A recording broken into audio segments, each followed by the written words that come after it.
I'm very pleased to welcome BAFTA-winning Alchemy VR behind David Attenborough's Great Barrier Reef Dive. They're here for a joint masterclass on immersive documentary and the future of factual storytelling. We have Daniel Wan of Alchemy VR and David Lee from Atlantic Productions. Please give them a very warm welcome.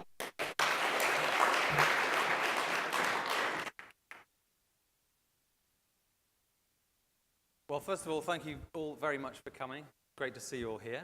And just to add to that introduction, that's what we're going to look at today is really how the world of documentary and factual program making or storytelling is engaging with these new immersive technologies like virtual reality, 360 cameras, and what are the opportunities for us that we see, what are the challenges, and of engaging with this exciting new platform.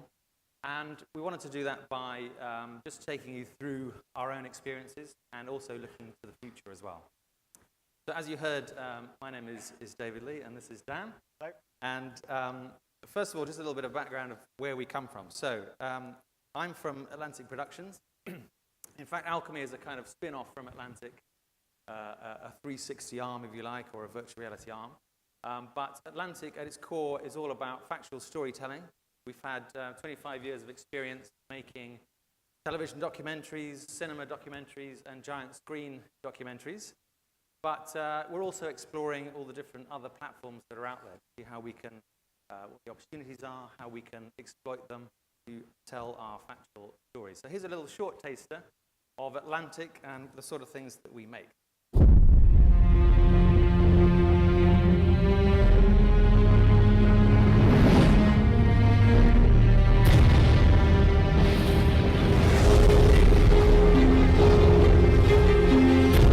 This is the planet on which we live. It's the only one we've got.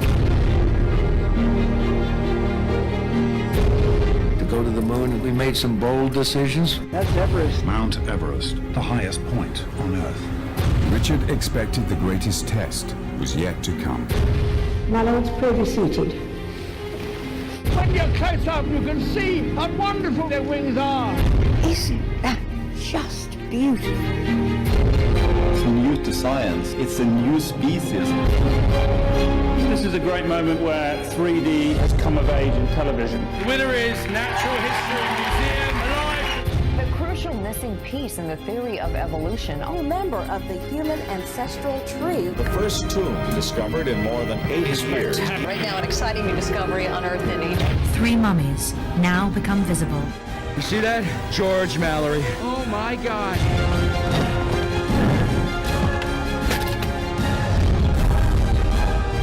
I don't think I've ever felt quite so small and insignificant. The most impressive engineering feats the world has ever seen.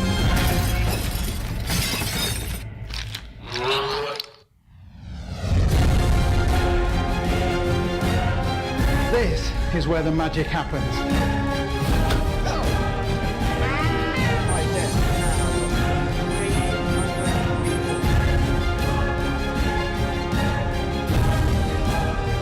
This is the very first virtual reality film to win a BAFTA award. Thank you.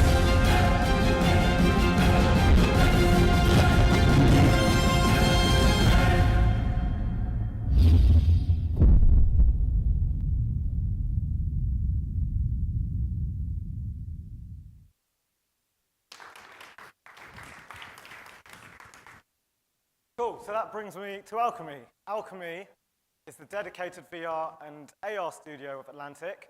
We spawned about 3 years ago now, carrying forward Atlantic's storytelling heritage into new medium. As you can see from our list of awards, we've done all right. And again, here's another little taster what Alchemy has done so far. Welcome on board the Soviet flight TMA 19M.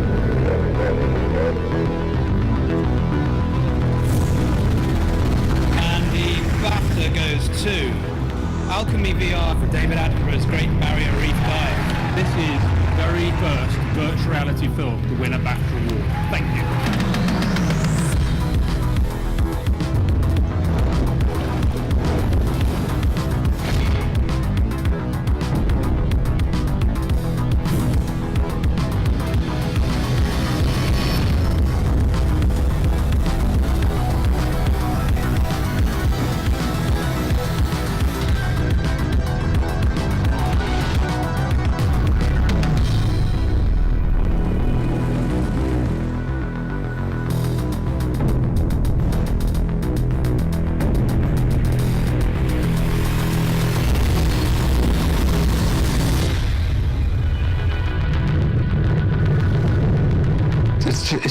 incredible, isn't it? Fantastic.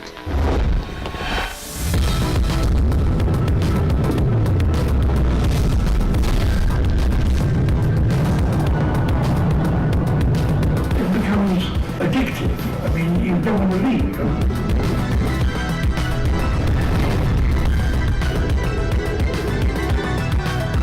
Every time you put a headset on, you think, wow, that's amazing. It couldn't have been done any other way. That's the DNA of Alchemy.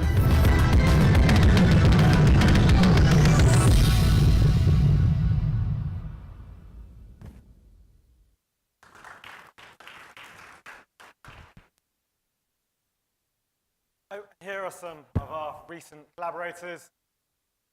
We consider ourselves a factual company, meaning we don't generally chase big brands, we don't do a lot of branded work. So most of our work is with cultural and academic institutes, you can see, as well as some major tech partners such as HTC, Apple, Google, and the like.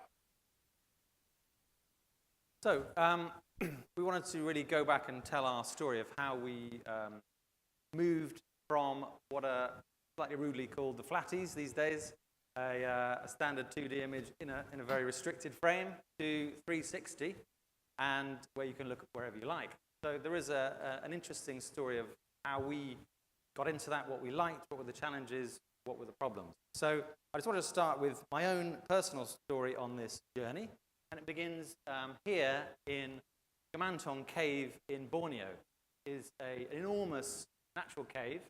You can see there's a little human figure at the bottom there, which gives you some idea of the scale. And we were here to film 1 million bats that at dusk every day stream out through a hole at the top of the cave and disappear. So we're making a series, a flatty series, about the evolution of flying animals, and this is a key scene about bats. So here we were with all our cameras. We were also filming, see here, a huge a kind of mound of blackness, which is in fact a mound of bat droppings. And that's me just climbing up at the top, and I can tell you the smell was pretty intense up there. So, okay, here we are. We're filming our bats and our bat droppings, and we brought along a legend of television, Sir David Attenborough, who, if you're from the United Kingdom or have seen his documentary series, he's kind of achieved national treasure status. So, an absolute legend, and we were putting him up in on a harness to get up near the bat stream as well. So we've got a lot going on. He's only 90, so there's no worries there. We're filming him with a toy, a drone there, so we can get that in. It's quite a stressful day. We've got cranes up there. We're having a few traumas. So, long day. After dusk, the bats have flown out. We're all pretty shattered. And we decide we've got another toy we'd like to try out before David is allowed to go home. And it's this little number here, which is a sort of first generation, if you like, 360 camera, which is a rig with a number of GoPros set up around it, which you've got to press record on individually.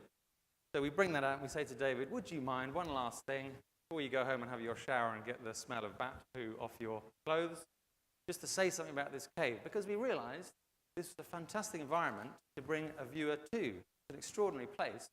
To be able to look around and experience that would be amazing. So, I'm going to show you a clip. This is our first sort of foray into this world.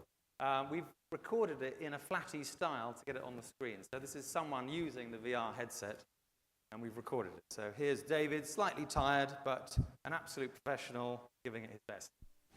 And action. This is Gamantong Cave in Sabah in Borneo. And it's an enormous cave as big as the biggest cathedral, if not bigger. And it's home to at least 1 million bats, and also great numbers of tiny little swiftlets that build nests from their own spittle, which are much treasured by Chinese gourmets for bird's nest soup.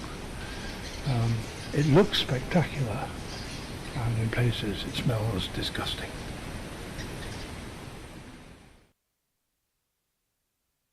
So that earned him his supper that night. He was, richly rewarded. So what did that tell us as the first foray? Well, it told us it was a very exciting and powerful tool to be able to look around and see all those things in a cave like that. And it gave a lot of power to the viewer. Normally the director controls what the viewer looks at. Now the viewer could look wherever they like, and that, in a way, is a good thing for them, not such a good thing for the director, because then they can look at things you don't want them to look at. For example, in the background, the crew, including me, sat there. We're all like statues, thinking that no one will notice us if we don't move and don't say anything. But that's not really going to wash. So in the flatty world, we would just frame David and clear out the rest of it. So all the lights, all the crew, all the equipment, the boxes of the cameras, you get rid of it. You can't do that in 360. So we learnt 2 important lessons already. But we obviously saw the potential, and we wanted to use it to do something more involved, to tell a real story. And the opportunity came. This was, I should have said, back in 2014. So it's quite in VR terms, it's relatively early days. But 4 months later, we were starting another series with David in Great Barrier Reef in Australia. And he was going to go on this extraordinary dive in a little mini sub, which is like a giant fish tank going underwater. And we thought this would be amazing to get a 360 camera in here, where you could see all around you, and you could tell the story of David's dive, but also tell the story of something bigger, which is the story of the reefs and how corals build the reefs and the wildlife feeds off the coral and the amazing food chain that occurs. So 2 amazing stories to tell. We could stick a camera inside the sub, and we could also give a camera to a slightly scary-looking diver on the outside, who could float around and get us some detail. So, The Triton is now in the water, and we're ready to begin our dive. Surface, this is Nadir. Am I clear to vent, over? Nadir, you are clear to vent, Have a good dive, guys. In this unique virtual reality experience, I'm inside a state-of-the-art submersible with me as I explore the Great Barrier Reef as never before. You are clear to vent, Roger, venting now. Enjoy a stunning 360-degree view of the reef as I guide you ever deeper through this extraordinary community of animals.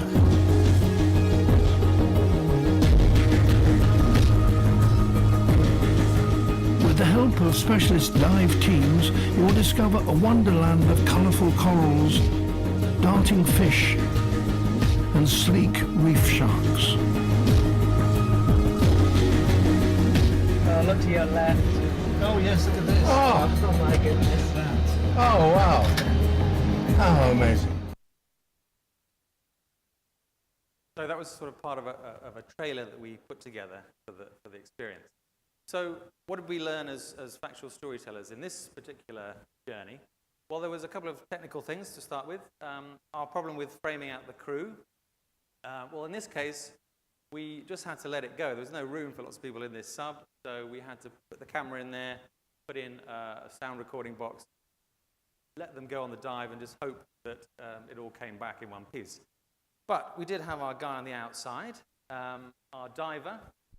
We decided, let's just introduce who he is, so that people, when they look around, they see this guy who's holding the camera on the pole, they're not alarmed. So we built that into the factual journey as well.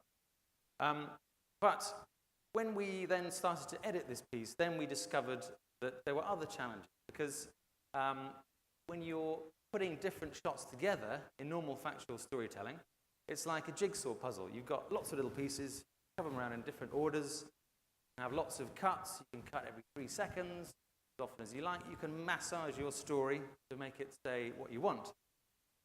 In 360, you can't do that. It's very disturbing to cut after only 3 seconds. You want to let people explore this environment. You're talking about 20-second shots, 30-second shots, give them the time to look around and make the most of it, feel immersed in it. So what was the solution to that? Well, you've got bigger pieces of the jigsaw, so you have to choose your pieces with much more care. They've got to work for 20 seconds. They've got to give you everything you need. Plus, you've got to move the story on at key moments. So we had another idea, which was to solve that problem, but also to solve another problem, is how do you get the detail in in the real world, because we wanted to show the little creatures that build these corals. They're tiny. Our 360 cameras have to be wide angle, so you can't get in and get that sort of detail. You can't zoom on a wide angle camera like that. So we came up with a solution which was to treat our 360 space as a canvas and to project, if you like, images from the flatty world onto that space. So you're still immersed, you can still look around, you're still active, but we can get in the details. So here's a couple of, an example of that. These are the little creatures that live inside the coral and build it. And we could have these shots running.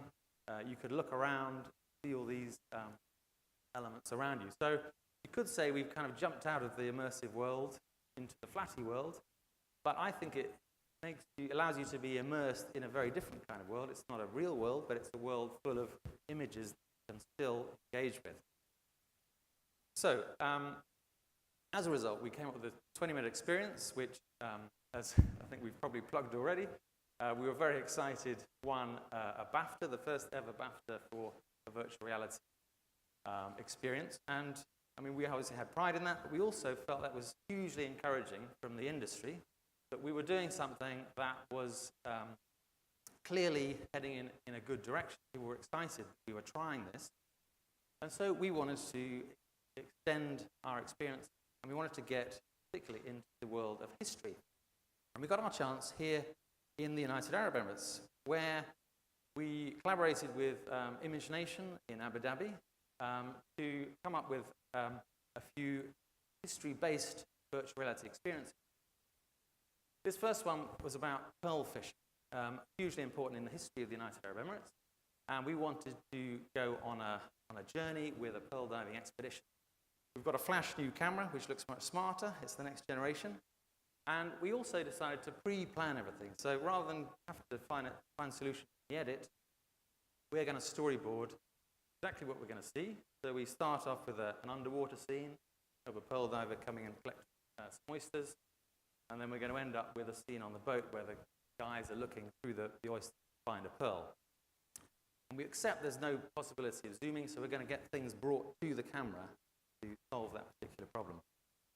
On the boat itself, the crew, where do you hide? We picked out a little box at the back of the boat, and about 4 people had to hide in this little area here so that you weren't seen. So let's just take a little look at a clip that we filmed on the deck of the boat.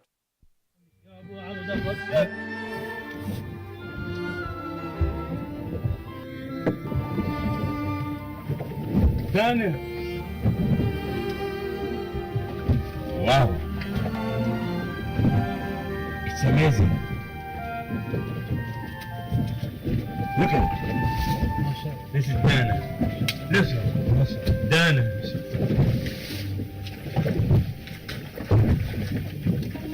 Look. This is Dana. The most perfect pearl.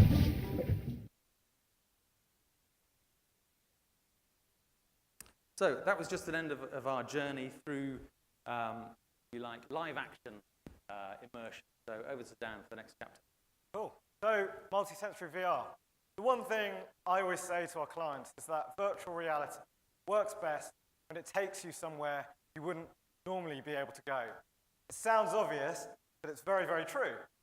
And the more the user believes they are in that place, the better. So how do we achieve that? And one way is by adding multi-sensory effects to the VR, to the 360 experience. And I'm talking about smells, heat, humidity, wind, and haptic feedback. Anything you feel in the real world, feel in VR. This leads me onto one of the best multi-sensory VR pieces I've ever experienced. And I'm not just saying that because Alchemy made it. It honestly is, it's great. Munduruku was Alchemy's first venture into multi-sensory storytelling. It was a collaboration with the Feelies, a wonderful sensory effects company. It's a 14-minute experience that truly transports you to the heart of the Amazon rainforest. And you witness the lives of the Munduruku, the indigenous people of the Tapajos Basin. They invite you into their lives, and then you experience, and they tell you the plight of industrialization they currently face, The ultimate goal of this experience was to engage people all around the world about the impending mega dam that was being built on their land. So for multisensory experiences, you need a multisensory pod. And here's ours, the big green thing on the left. Not entirely sure what's going on with the bed on the right, but that's not ours. Our thing's the big green thing. This is the inside shot. So you have heat lamps, scent containers, wind simulators, humidifiers, and a stub pack that creates vibration. You sit on the chair with the VR headset, and the wind, heat, and humidity trigger in an automated sequence that matches what you're watching in the headset. The smells in this pod are manually wafted under your nose in time with the video. There are assistants that help do that, but in other pods, that's also automated. Now you've seen the setup, I'm going to take you through one particular scene to demonstrate the power of Factual multi-sensory immersion. This was our tree rise sequence. The team wanted a shot that elevated you up one of the larger trees in the area and up through the rainforest canopy, all to reveal the sheer expanse of the land and river that was at stake. The team had to design a lightweight, underslung 360 rig for the Ozo to allow smooth rise. Any twisting or turning of the 360 camera would cause real motion sickness to the viewer, which is something that we always have to think about on location and when we're making films 360. Luckily, they managed to solve it all. And so let's watch that shot, and I'll explain how we sensory map that. So you start on the jungle floor, and you're surrounded by the hot, humid, still air of the Amazon. That's what you're feeling in the pod. If you've ever visited a rainforest, you know what I mean. But as you rise above the canopy, you're met with this amazing view of the river, but you're also hit with this sudden blast of fresh air. And what I love about this sequence is that the humidity levels and temperatures were recorded all the way up the tree on location. So what you feel in the multisensory pod is factually accurate. And that fresh breeze, when you get to that point, the end point, above the canopy, is based on real wind patterns and wind speed measured at the top of that tree. And next, I want to talk to you about how the team went about capturing authentic smells from the jungle. We brought a professional perfumer out to location, this chap called Najib Achaibu. Separate to the rest of the crew, he was taken around the rainforest by local hunters of the Munduruku who knew the area like the back of their hand. They took him to see and smell everything, trees that emitted a certain essence, fragrant plants, animals, things they cooked. And Najib reformulated 6 smells for our experience. Coffee, cooked manioc, which is a cassava-type vegetable, general jungle scent, skin scent, a musky, earthy smell, and one called distress. But it's important to note these smells weren't just for novelty purposes. Each was designed to evoke a specific emotion in the viewers as they watch. For example, the cooking smells were used to welcome you into the Munduruku's home and tribe where they eat every night. These smells were designed to put you at ease in a home environment. The distress smell I just mentioned was a mixture of gasoline scent and sweat. This was designed to do the opposite and make you feel uneasy. The release of this distress scent was timed over scenes of chainsaws and deforestation. So this brings me to my next point, that VR is often called an empathy engine. It has the capability to elicit empathy and emotional engagement with characters and content on a far greater level than traditional flatty film. And so we tried to take this notion one step further by adding multi-sensory effects to this film. And hopefully we sort of doubled down on that empathy engine effect. And this empathy engine concept is scientifically proven. We're not just making it up. These are a little bit of research papers from Stanford University. And basically what they say is the more immersive an experience, the more empathy the viewer feels, and the greater tendency the viewers have towards pro-environmental behaviors. And I guess it sort of worked. The reception to the experience was amazing. Here's the multi-sensory pod at the press tent at Glastonbury Festival in the UK. I also travelled the film festival circuit around the country, Sheffield, Braindance, Edinburgh Fringe. And it's currently on its second South American tour, and it's notched up 3 awards so far, and hopefully there's more to come. And so now, third chapter, I want to go back to one of David's points, the fact that shooting live action sequences in 360 comes with its inherent problem. You can't cut around things, and you can't fully control your environment. So what's the solution? Building your very own virtual 360 environment from scratch using CGI that you can completely control. And I'll hand over to David. So one way to do this that we've experienced is to capture the real world in a way that you can then navigate around it. So this is the Qasr al-Hosn, the fort at the heart of Abu Dhabi. And again, this was a collaboration with ImageNation in Abu Dhabi to create a VR experience of the history of this fort. And so what we did is we took LiDAR scanners, which is a laser pinpoint accurate scanning technology, to create, to record the environment and to create a point cloud that we could then move around in a kind of on-rails roller coaster kind of experience. So here is a little experience of that, but again, we have the control. We can take the viewer where we want them to be, and we can tell them the key story points that we want to.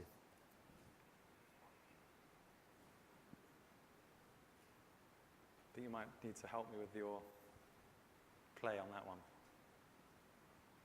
That's weird.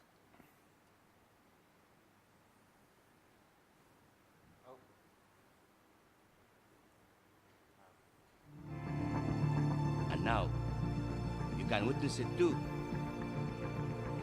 Are you ready? Let's go. This is a precise 3D scan of Qasr al-Hosn, captured with state-of-the-art laser technology. A sea of exact measurements which lets us journey through the fort's past like never before. Qasr al-Hosn is the most important building in Abu Dhabi's history. From the founding of the city to the discovery of oil. And through these scans, we can at last rewind the clock. This is where it all began, in 1761, the original watchtower.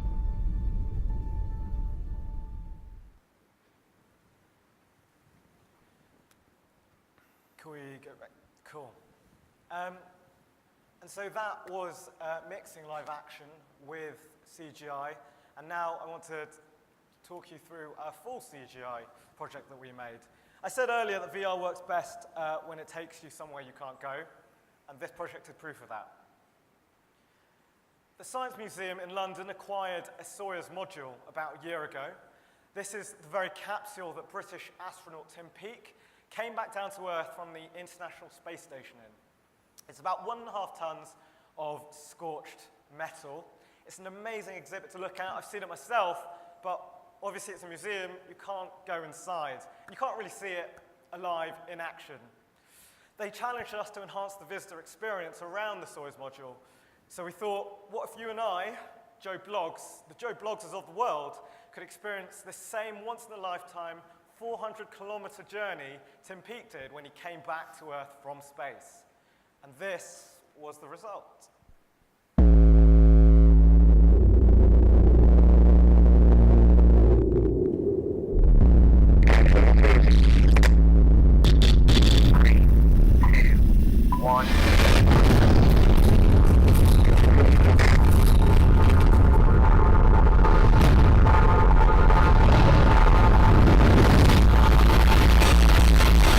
Starting the orbit burn. There's no room for error.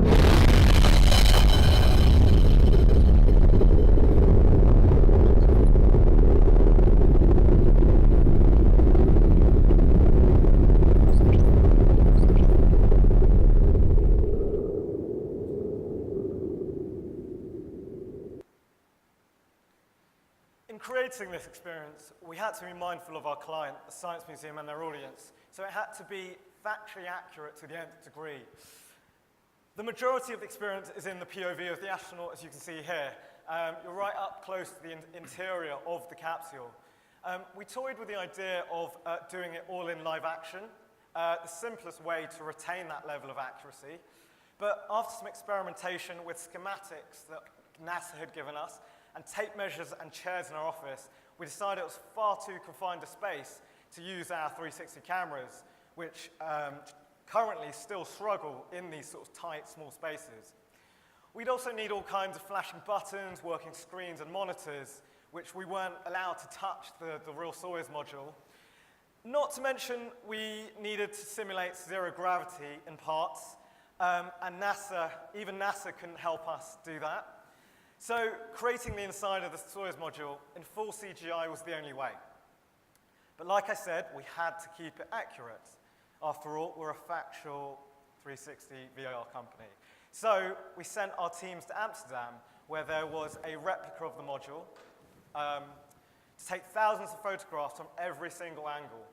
And then we turned these photographs into textures, and then projected them onto a 3D model that we built from the schematics that we were given. And this is like a little previous wireframe. Another little neat thing we did to use motion capture to recreate the full body movements of the astronaut that you are in the experience, so that the movements felt natural and the viewers wouldn't get too freaked out by looking down and seeing these strangely robotic arms or legs. Also another problem in CGI 360 often. So if you look at this previs wireframe model we created, the camera is actually in the astronaut's helmet, in his head. Oh, it's not spinning anymore, but take it from me, it is. We had to cut off the motion capture data from the neck up to keep the camera static. The head movements picked up by the mocap, the actor in the mocap, meant the camera was jerking around a lot as the actor was moving his head around way too much, and again was creating motion sickness. So we decided just neck down, motion capture, and keep the camera static. In terms of visual execution, we used feature film level of rendering, delivered an extraordinary level of realism, and each frame was rendered at 5K, 2.5K per eye. The rendering for this experience would have taken one computer an entire year. Luckily, we had more than one computer. We actually had 100 computers working on rendering full-time for a month. So, and thankfully, all of our hard work to make it factually accurate paid off. And even Tim Peake himself said it was truly very close to the real thing, or maybe he was paid to say that. We're not sure, but he liked it. He said it was like the real thing. We're happy. This experience is running at the Science Museum in London. If anyone wants to go see the full version, it's also on a UK tour and a separate school tour.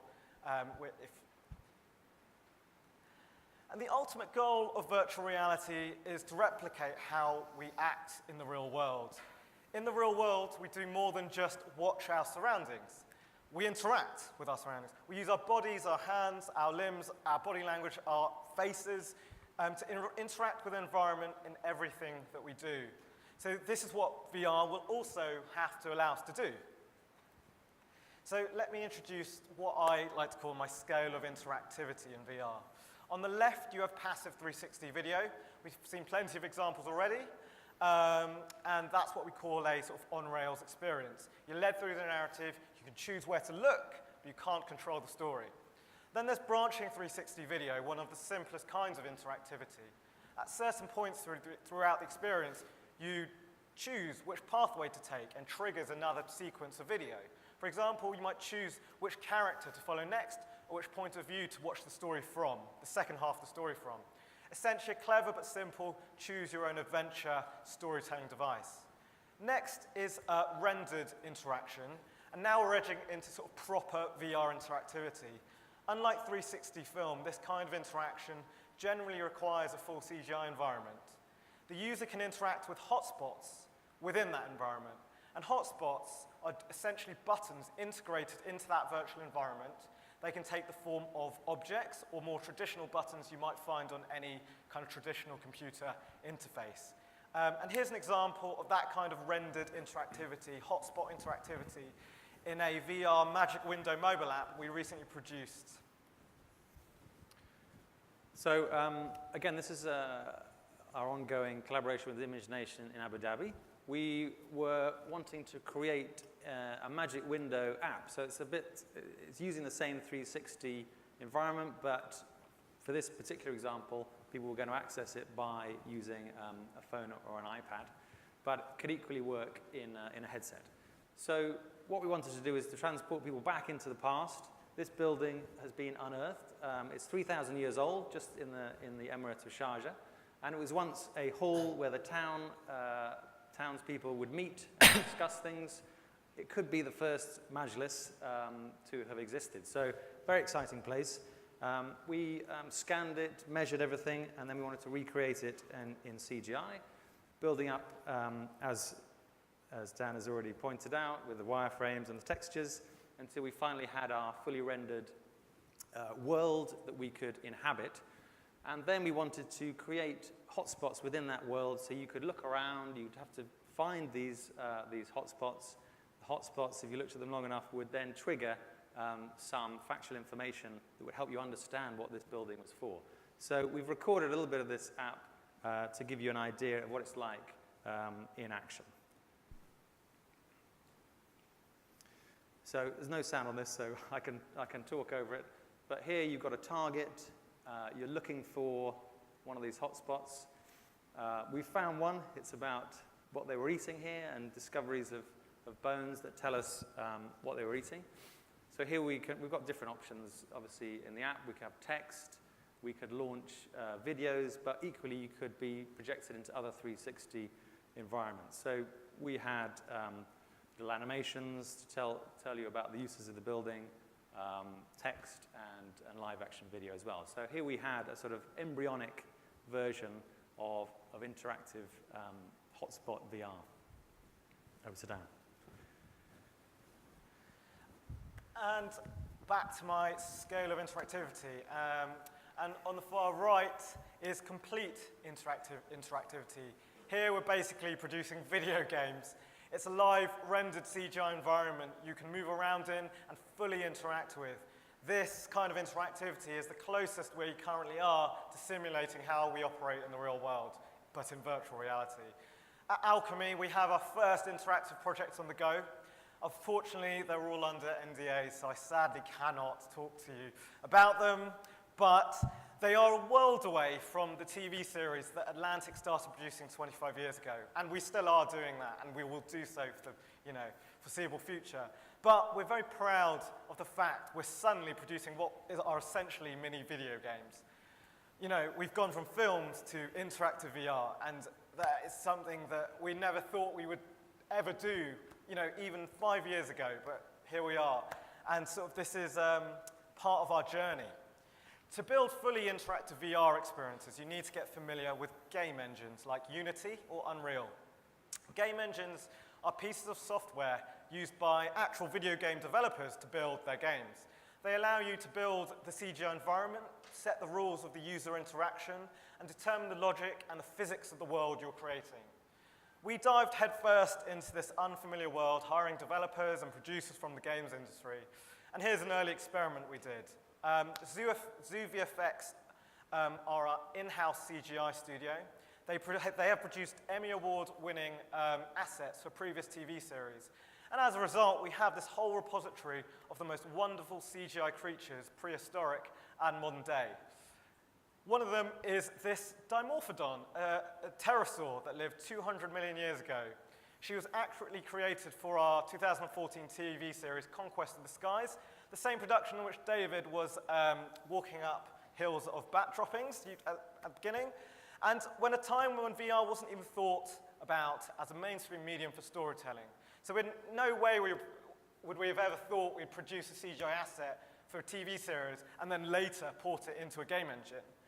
So we decided to test. Could we take this beautiful creature and bring her to life once again in the game engine? And this is what happened when we ported her into Unity. Although she initially looked fine, when we animated her, this happened. My point is, producing CGI worlds and creatures in game engines is a completely different ballgame to creating pre-rendered CGI for TV and film. Game engines also come with their inherent limitations, including polygon count of any CGI asset. Polygon counts, if you don't know already, are basically the number of blocks each CGI object is made out of. The more polygons, the better it will look generally, especially if you're going for photoreal assets. Game engines live render the entire environment on demand as the user is choosing where to go and when they want to go there. As a result, polygon count needs to be lower, so assets and environments can appear cruder, less smoother, and ultimately a bit less photoreal. Not quite as bad as that, but something which is especially, and producing photoreal graphics is especially important in factual storytelling. Compare the graphics of any video game currently out there to any CGI in Hollywood or on TV. It's no comparison, right? And the reason, and having to use a game engine in the video games is that difference. But it's not all about virtual reality these days. The rising force at the moment is almost certainly augmented reality. But what is it?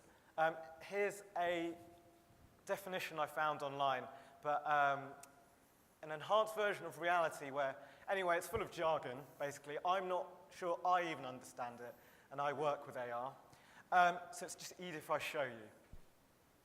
This is one AR demo we recently created. It's our new office pet, a mini Brachiosaurus, based off an asset we used for a previous TV series. This is us feeding it with prehistoric vegetation in our office kitchen. It's worth saying AR has hit the big time only recently. It's existed in many previous forms, obviously, but only since Apple ARKit was announced 6 months ago, and Google's AR Core Kit was announced 3 months ago, has augmented reality really become a mainstream medium for content creators. ARKit and AR Core are software building platforms, SDKs, used by developers to create augmented reality demos and apps. Open to anybody to use, Apple and Google are encouraging anyone with inclination and or technical ability to experiment with AR creation. They want us, as the content creators, to push the technology's boundaries and discover its full capabilities through the content. As a result, there are many, many more demos than there are actual apps. But as we realize the full potential of augmented reality, we'll start to see functionality in further app development, I hope. The most famous AR app is IKEA's. You may have seen it online. There's lots of viral videos going. It's simple. The function's very simple. Take any item in their catalog, faithfully reproduced in CGI, and place them in your house to see what they'd look like before you buy it. And, it's very helpful. And if IKEA have their way, you'll have lots of zany Swedish family fun whilst you do it, as you can see. So it's clear AR has value in commercial retail sectors. But what about in storytelling? People are already leveraging this technology to play out narratives in a completely different way. And one of those people is Hollywood director Peter Jackson. His AR production company called Wingnut released a sci-fi short film in AR a few months back, all played out on your dining room table. And so we've seen AR as a commercial tool. We've seen AR as a medium for fictional storytelling. But what about factual storytelling? We see huge openings in the educational and cultural sectors. This illustrates one of our next big projects, using our previous experience of LiDAR scans, as David showed you in Castle Hossen, scanning iconic structures and producing pinpoint accurate 3D models of them. We want you to put the pyramid down in front of you on a desk, at school, on your bed, wherever really, and for you to explore the stories of the mummies buried within it, discover its hidden chambers, and learn how it was built brick by brick, or even the latest archaeological work that's happening on it right now. Museums and galleries are also gushing over the potential of AR. It's perfect tech to open out the stories behind their exhibits in attention-grabbing and compelling ways, but also, and this is key, keeping their visitors engaged with the real, tangible museum experience. But does all this newfangled technology mean the death of flatties, 2D documentaries? Will we see flatties disappear into the ether? Personally, I think the answer is no. So all our jobs are safe, for now. My feeling is that as VR and AR grows, we will see the use of 2D diminish in the short term as people suddenly get excited by immersive technology. But I think there will always be a place for purely passive mediums. People will always be happy to sacrifice that level of immersion and interaction you get in VR to be told a tightly curated story, which is far easier to do in flatties than it is in VR. Even the most passive type of VR, a 360 film, you still have to choose where to look. That, I feel, for a lot of people is still one step too active. Watching a film or watching TV is a social event. You gather with your friends, family, you do it whilst you do other things. That's all so much harder in VR, and until we solve that challenge, I don't see VR replacing TVs in homes. They may replace games consoles, and they may even replace personal computers to an extent, but I don't see VR as a direct competitor for TV and cinema right now. I think they sit alongside traditional viewing mediums. But that's not to say VR and AR don't have a really bright future ahead of them, and especially in factual and documentary storytelling. And that's us. Thank you for listening. Our email addresses, if you want to contact us, or if you want to watch any of our content, we have a stand in the market floor, so please come say hi, watch our content that we've showcased over the past hour. Hey, check pi. Okay, pi number. I think that's my cue to leave the stage.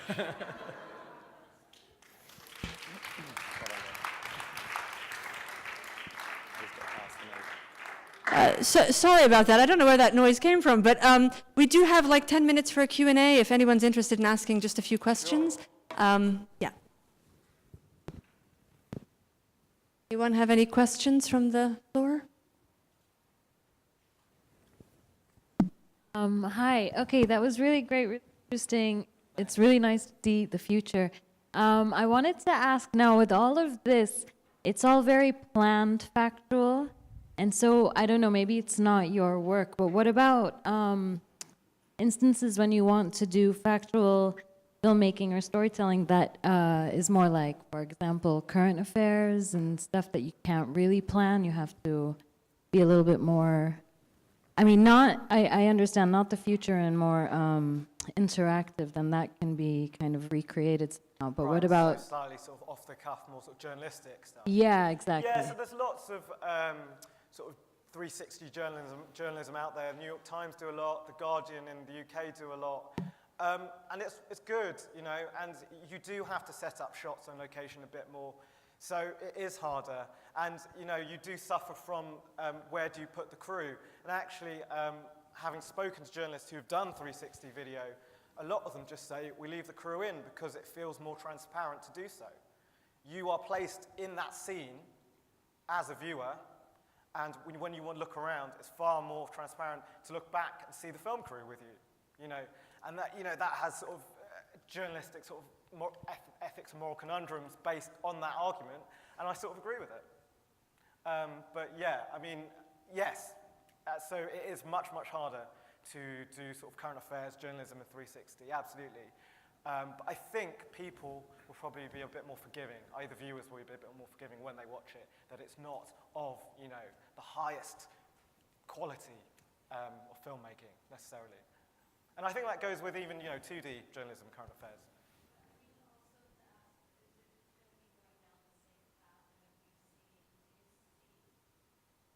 You see a sort of parallel in the progression between journalistic production of this kind and this other kind of wildlife. Do you mean down the interactive route? Yeah. I would say no, just because the kind of, you know, production timescales, lead times of the interactive stuff, you know, are huge. They're, you know, anything from 4 months, 6 months to a whole year to 2 years. You know, it depends on the project. But with current affairs and journalism, you want that. You want to get more content out instantly. You know, 360, you can just about do that. Going into interactive, producing CGI worlds, for a deeper dive into the stories, absolutely. And there's some amazing kind of current affairs, kind of more interactive stuff. But yeah, I think it will, for the new stuff, it will stay as 360. As a chap, just at the back here is getting a... Oh, sorry, I didn't spot you there. Sorry, you, and then back to you. Hi, I'll be quick. I can see VR and AR being very different in terms of take-up. I think that VR to me seems slightly gimmicky. You know, it sort of seems something that, you know, like 3D TV, that's sort of something that has the wow factor now, but then something that might not kind of, you know, continue. I think AR's got a good future, definitely, but I think in terms of long-term entertainment, I think 2D, definitely, because, you know, you can concentrate the narrative onto sort of a screen, you can sort of tell the story. I think with VR, it's more experiential. You sort of, you experience things, in like walking through a jungle or sort of going down a sort of, but I don't see that as you know, sort of mass entertainment. I see it sort of as more of a niche thing. Yeah. At the moment, I think that's the challenge for VR. Sure. Yeah, and I agree with you. I don't think VR will take over, you know, having a TV in your living room. I just don't. I think when people want that immersion, that interaction, they'll put on their headset. When people want to sit back, chill out with their friends or family, watch a film, they'll do that on their TV screen. So you're completely right. I think where VR will take off is sort of location-based kind of events, like going to the Science Museum to see Space Descent, or going to, you know, there's a new Star Wars thing in the Westfield in London at the moment, or even the Alice in Wonderland VR thing here, you know, all sold out before I could even try to get a ticket. So I think that's where VR will work. Maybe less so in the homes, but when it comes to gaming, that's a whole nother, you know, can of worms. And I think you'll see VR in homes in that respect, in the gaming arena. I think just to add in there, I think, you know, we've kind of shown that you can make a documentary in VR for 20 minutes, and you're going through the same territories you would in a flatty documentary, but you are getting, there's costs and benefits, and the benefit is the power of immersion and the power of being active and being involved in that. And it's actually hits you on an emotional level. It's quite an extraordinary thing that just being there in the submarine, in the water, sort of gets you on a different level that television doesn't get you. Television is slightly removed. You're looking through a window. You're not there. But if you sense that you're there, maybe it's sort of almost subliminal, or it's to do with the hardwiring of your brain.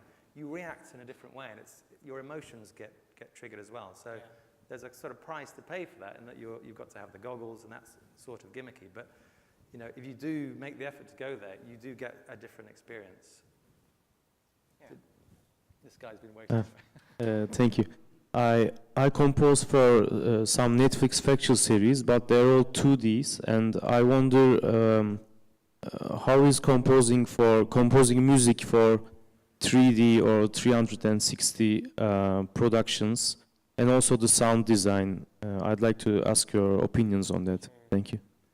Yeah, that's interesting. We didn't sort of get into sound design, but sound design has changed during the time we've worked. So the Barrier Reef, we only had the possibility of stereo, and it couldn't adjust for where you were looking at that stage. So you could, you know, sound design is very important to try and trigger people to look in a certain direction in your 360 world. Back then, it hadn't quite been developed. Now it's been developed, so you can hear something behind you, you turn around, and then you hear it in both ears. So very important. Yeah, spatial sound is so important. The last film we did was a VR trees. You go through a LiDAR scan of a tree with Judi Dench, and we made sure that we use spatial sound really carefully, and you hear a voice from different directions, so you know where she is, or where you need to look, where you are on the tree. And it's becoming more and more important in VR and 360, absolutely. And it's one way to solve that problem of how do you get the viewer to look where you want them to look. You know, as a director on 2D, you just cut to that shot, and now the viewer's looking at it.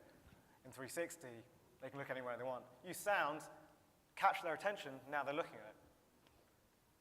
But it's sort of music, yeah.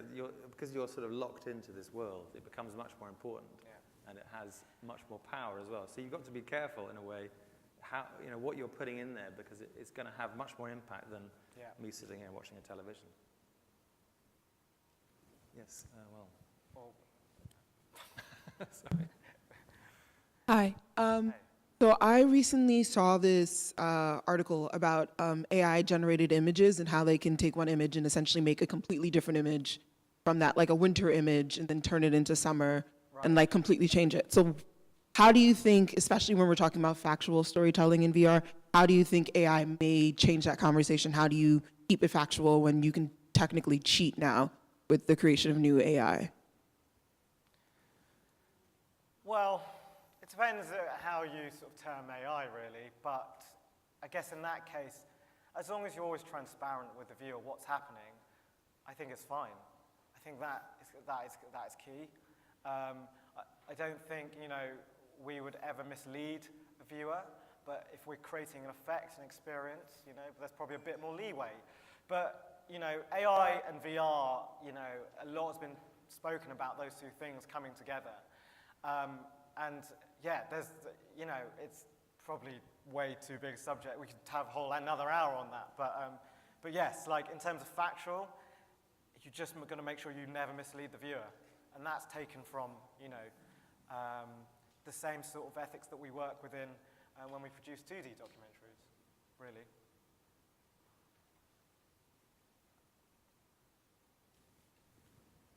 Any more? One more there. Thank you. I guess this will be the last question. Hi. Okay, so you were talking about object-based audio to lead the viewer's eyes. What sort of visual tricks do you employ to lead the viewer's eyes? Let's say you have a cut coming up and you want them to focusing on a certain area for the cut. Or I saw earlier David Attenborough said, look over there, and then naturally in that direction. What tips or tricks do you experience? Well, part of it is the voiceover or what they're saying. So exactly, so that very moment we were aware that there's a bunch of fish over here that you needed to see coming into your field of vision. So we found a chunk of audio where the captain of the sub says, oh, look to your left. And so at that point, you're sort of assuming people are generally going to be in this sort of 180 field. So you're not going to be far off if you say, look to your left. So that's one way. The sound is another. But then, for example, those panels, we did think carefully about where those panels should appear and then finish. And so they finish in the spot where you want them to be looking at next, which might be, we had a close-up of a little clownfish, which is quite hard to spot, but you really want it to be in the right place there as well. So yeah, lots of little tricks. But also it's about choosing your environment, choosing the placement of your VR camera. And you can use your environment to frame certain bits of action. So, for example, in a busy room, you may have a kind of, say you're in a cafe, you use the counter space, and something's going on behind the counter, and it's framed by, a pillar. So it's choosing your environment very carefully, and again, you run into trouble because you can't control your environment totally, but by sort of making sure action happens within a certain place within that environment that does naturally and subconsciously attract viewers' attention because there is a sort of natural framing to it within that environment. That's another way as well. And that we've been told that's it. Great. Thank you very much, everyone. Thank you all for coming.